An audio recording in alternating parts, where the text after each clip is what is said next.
কাল শিবরাত্রি ছিল, তাই জন্য সকালবেলাটা পুজো দিয়েই শুরু করলাম। আর এরপর এসে বড় মাকে বলেছিলাম ঠাকুরের প্রসাদগুলো রেডি করতে। ঘরের পুজো দেওয়া হয়ে গেছে, বড় মাসি আর আমি মিলে হচ্ছে মন্দিরে যাচ্ছি পুজো দিতে।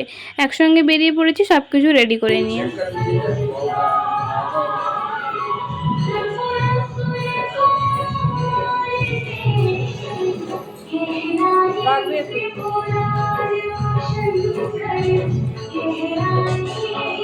মা দিদা গেছে আসানসোল, তাই জন্য বড় মা আর আমি মিলে পুজো দিতে এসেছিলাম। তারপর আমরা টিফিনটাও করে নিয়েছি, টিফিনটা আগে থেকেই করে রেখে দিয়ে গেছিলাম, এসে খেয়ে নিয়েছি। আর মা দেখেছে আসানসোলে হচ্ছে পুজো দিচ্ছে। তারপরে আমার হচ্ছে সেলাই ছিল, ওগুলো নিয়ে বসে পড়েছি। একটা পাটিয়ালা ছিল, তোমাদের নিয়ে এটা আমি পরে দেখাবো যে কতটা ঘের হয় ফুল পাটিয়ালাতে।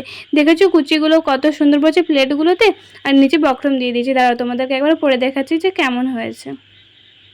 এই দেখো, তোমাদেরকে পুরোটা কিন্তু আমি দেখিয়ে দিলাম, কেমন হয়েছে কিন্তু অবশ্যই তোমরা কমেন্ট করে জানিও। আজকের মতো বাই বাই।